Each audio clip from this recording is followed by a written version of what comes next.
네, 간첩 사건 증거 조작 의혹과 관련해 국정원 협력자가 자살을 시도한 가운데 검찰이 이번 사건에 대한 조사를 수사로 공식 전환하기로 했습니다. 국정원에 대한 강제 수사가 이루어질지 주목되고 있는데요. 취재기자 연결합니다. 권중기 기자. 네, 검찰청사입니다. 검찰이 진상조사팀을 수사팀으로 전환한 겁니까? 그렇습니다. 검찰은 조금 전 수사팀 전환을 발표했습니다. 윤곽근 대검 강력부장이 직접 발표를 했는데요. 간첩 사건 증거 조작 진상조사팀을 수사팀으로 공식 전환하겠다는 내용입니다.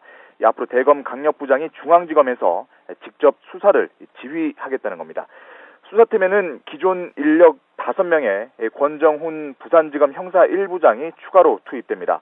그동안 증거 조작 의혹이 점점 명확해지면서 수사로 전환해야 하는 것 아니냐 이런 지적이 있었는데 어제 국정원 협력자가 자살 기도를 하면서 이번 사건을 정식 수사하기로 방침을 정한 겁니다.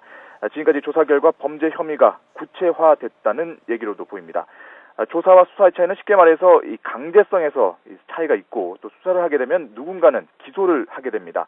따라서 검찰이 조사에서 수사로 정식 전환하면서 국정원 직원들도 기소 대상이 될지 주목됩니다. 또 국정원에 대한 압수수색 등 강제 수사 여부도 관심입니다. 권중기 기자. 네. 국정원 협력자가 왜 자살을 시도했는지 그 이유도 확인되고 있습니까? 네, 아직 국정원 협력자 김모 씨가 왜 자살을 시도했는지 확인이 되지는 않고 있습니다. 어제 수술을 마친 김 씨는 여전히 위중한 상태로 중환자실에 입원 중인데요. 유서 내용은 아직 공개되지 않았습니다. 검찰은 김 씨 가족이 동의를 한다면 유서 내용을 공개할 계획입니다. 검찰은 그동안 김 씨를 3차례 불러 조사를 했습니다. 김 씨는 위조 의혹이 제기된 세 문건 가운데 중국 삼합변방검사참 문건을 입수한 인물입니다. 이 문건은 간첩 혐의를 받던 유우성 씨의 출입경 기록에 문제가 없다는 변호인 측 문건을 반박하는 내용입니다. 검찰 조사에서 김 씨는 자신이 받아서 전달한 기록이 위조라는 진술을 한 것으로 전해졌습니다. 국정원의 요청을 받고 중국으로 건너간 뒤 위조된 문건을 받아서 전달했다는 겁니다. 이에 대해서 국정원 측은 이 같은 보도는 사실이 아니고 위조 여부는 몰랐다 이렇게 해명을 했습니다.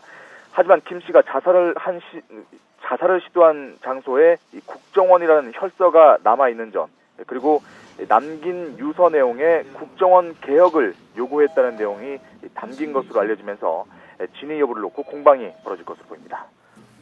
네, 권 기자. 그러면은 검찰 수사팀은 앞으로 어떤 내용을 수사하게 됩니까? 네, 검찰은 당초 그제 자살을 기도했던 김 씨를 몇 차례 더 조사할 계획이었습니다. 김 씨가 위조된 문건을 구한 과정, 그리고 추가 협력자가 있는지 여부를 파악하기 위해서인데요. 김 씨가 국정원에서 어떤 협조 요청을 받았는지, 국정원이 문건을 요구하는 과정에서 위조를 지시한 건지 아니면 그냥 문건을 구해오라 이렇게 요구한 건지 명확하지 않기 때문입니다. 또 김 씨와 선양 영사관 이모 영사와는 직접적인 연관이 없기 때문에 이 두 사람을 연결한 사람이 누군지도 수사를 할 부분입니다.